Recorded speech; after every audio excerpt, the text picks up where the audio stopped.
ബിസ്മില്ലാഹിർ റഹ്മാനിർ റഹീം. അൽഹംദുലില്ലാഹ് വസ്സലാത്തു വസ്സലാമു അലാ റസൂലില്ലാഹ് വഅലാ ആലിഹി വസഹ്ബത്തിഹി അജ്മഈൻ. അമ്മാ ബഅദ്. പ്രിയമുള്ള ശ്രോതാക്കളെ, പ്രേക്ഷകരെ, ഇസ്ലാമിക മാസം അനുസരിച്ച് അടുത്ത മാസം റബീഉൽ അവ്വൽ മുസ്ലിങ്ങളെ സംബന്ധിച്ചിടത്തോളം ലോകത്ത് അധിക മുസ്ലിങ്ങളും വളരെ കൂടുതൽ ആവേശത്തോടെ കാത്തിരിക്കുന്നൊരു മാസമാണ് റബീഉൽ അവ്വൽ. എന്തുകൊണ്ടെന്ന് ചോദിച്ചാൽ, പ്രവാചക തിരുമേനി സ്വല്ലല്ലാഹു അലൈഹി വസല്ലമയുടെ ജന്മദിനം ആഘോഷിക്കുവാൻ വേണ്ടിയുള്ള ആകാംക്ഷയും താൽപ്പര്യവുമാണത്.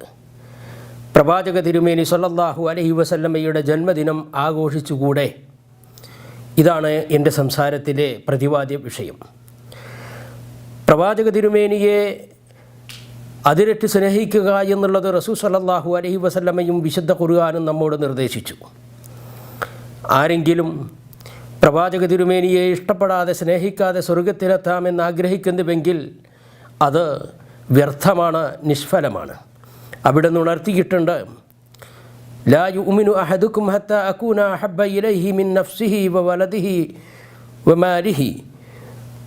നിങ്ങളാരും തന്നെ തൻ്റെ സ്വന്തം ശരീരത്തെയോ തൻ്റെ സമ്പാദ്യത്തെയോ തൻ്റെ മാതാപിതാക്കളെയോ മക്കളെയോ മറ്റെല്ലാ കാലയും എന്നെ ഇഷ്ടപ്പെടാത്തയിടത്തോളം നിങ്ങൾ മുസ്ലിം ആവുകയില്ല എന്ന് റസൂലുള്ളാഹി സ്വല്ലല്ലാഹു അലൈഹി വസല്ലം പറഞ്ഞു. അപ്പോൾ അള്ളാഹുവിനെയും ദൂതനെയും സ്നേഹിക്കുക എന്നത് മുസൽമാൻ്റെ നിർബന്ധമായ ബാധ്യതയാണ്. അവിടെ നിന്ന് ഉണർത്തിയിട്ടുണ്ട്, നിങ്ങൾ അള്ളാഹുവിനെയും അവൻ്റെ വല്ലദീന ആമനു അശദ്ദ ഹുബ്ബൻ ലില്ലാഹ്, അള്ളാഹുവിനോട് ഏറ്റവും കഠിനമായ സ്നേഹമുള്ളവരാണ് മുഅ്മിനുകൾ എന്ന് ഖുർആൻ ഉണർത്തിയിട്ടുണ്ട്. എന്നാൽ ആ പ്രവാചക സ്നേഹം പ്രകടിപ്പിക്കേണ്ട രീതി എപ്രകാരമാണ് തിരുമേനി ഉണർത്തിയതായി നമുക്ക് കാണാൻ സാധിക്കും. മൻ അഹബ്ബ സുന്നത്തി ഫഖദ് അഹബ്ബനി. പ്രവാചക തിരുമേനി സ്വല്ലല്ലാഹു അലൈഹി വസല്ലമയുടെ സുന്നത്തുകളും നടപടിക്രമങ്ങളും ജീവിതത്തിൽ അനുധാവനം ചെയ്തുകൊണ്ടായിരിക്കണം അവിടത്തെ സ്നേഹിക്കേണ്ടത്. അതല്ലാത്ത അവിടെ നിന്ന് കാണിച്ചു തന്നാത്ത അദ്ദേഹത്തെ, ആ മഹാരഥൻ്റെ ബർത്ത്ഡേ ആഘോഷിച്ചുകൊണ്ട് പ്രവാചകനെ സ്നേഹിക്കണമെങ്കിൽ അത് പ്രവാചകൻ നമുക്ക് കാണിച്ചു തരേണ്ടതായിരുന്നു. അതല്ലേ അദ്ദേഹത്തിൻ്റെ അനുചരന്മാർ കാണിക്കേണ്ടതായിരുന്നു, ഉമ്മഹാത്തുൽ മുഅ്മിനീൻ കാണിക്കേണ്ടതായിരുന്നു, അതുപോലെ തന്നെ ഖുലഫാ ഉർ റാഷിദുകൾ കാണിക്കേണ്ടതായിരുന്നു. ലോക ചരിത്രത്തിൽ ആരും തന്നെ ഇസ്ലാമിക ചരിത്രത്തിൽ ഏറ്റവും ശ്രേഷ്ഠമായ നൂറ്റാണ്ടെന്ന് പറഞ്ഞ 3 നൂറ്റാണ്ടിലും ഇല്ലാത്ത ഒരു ദുരാചാരമാണ് ഫാത്തിമിയാക്കൾ എന്ന് പറയുന്ന ഈജിപ്തിലുണ്ടായിരുന്ന ഭരണാധികാരികൾ നൂറ്റാണ്ടുകൾക്ക് ശേഷം ഇസ്ലാമിൽ കടത്തുകൂട്ടിയ മൗലീദാഘോഷം. യഥാർത്ഥത്തിൽ ഒരു മുഅ്മിനിനെ സംബന്ധിച്ചിടത്തോളം ചെയ്യാൻ പാടില്ലാത്ത ദുരാചാരമാണത്. പ്രവാചകനെ സ്നേഹിക്കേണ്ടത് പ്രവാചകൻ പഠിപ്പിച്ച അധ്യാപനങ്ങൾ ശിരസാ വഹിക്കുക, പ്രവാചക തിരുമേനിയുടെ പേരിൽ സ്വലാത്തുകൾ വർദ്ധിപ്പിക്കുക, പ്രവാചക തിരുമേനിയുടെ പേരിലുള്ള ആരോപണങ്ങളെ പ്രതികരിക്കുക, അതിനെ പ്രതിരോധിക്കുക, പ്രവാചക തിരുമേനി കാണിച്ചു തന്ന മുഴുവൻ ജീവിത നിർദ്ദേശങ്ങളും തൻ്റെ ജീവിതത്തിൽ പ്രാവർത്തികമാക്കുക.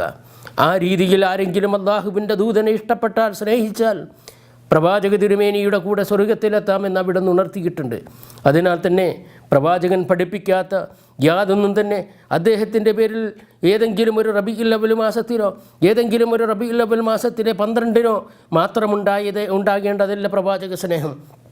ഒരു മുസൽമാൻ്റെ മുഴുവൻ ജീവിതത്തിലും അദ്ദേഹത്തെ അനുധാവനം ചെയ്തുകൊണ്ട് നമ്മുടെ കടമയും നമ്മുടെ സുന്നത്തും നമ്മുടെ മഹബ്ബത്തും പ്രകടിപ്പിക്കേണ്ടതാണ് എന്നാണ് ഈ സന്ദർഭത്തിൽ എനിക്ക് സൂചിപ്പിക്കുവാനുള്ളത്.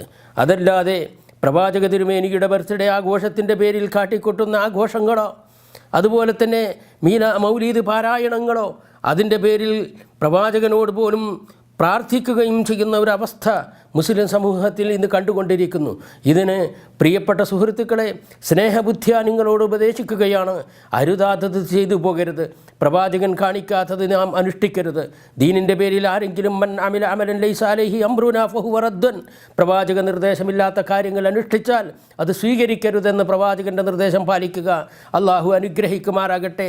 സുന്നത്തിനെ അനുധാപനം ചെയ്ത് ബിദ്അത്തുകളെ പാടെ പ്രതിഷേധിച്ചുകൊണ്ട് ഇസ്ലാമിക ജീവിത ചട്ടങ്ങൾ മുറുകെ പിടിച്ച് ജീവിക്കുക. അള്ളാഹു അനുഗ്രഹിക്കുമാറാകട്ടെ. വസല്ലല്ലാഹു അലാ മുഹമ്മദിൻ വആലിഹി വസല്ലം. വസ്സലാമു അലൈക്കും വറഹ്മത്തുള്ളാഹി വബറകാതുഹു.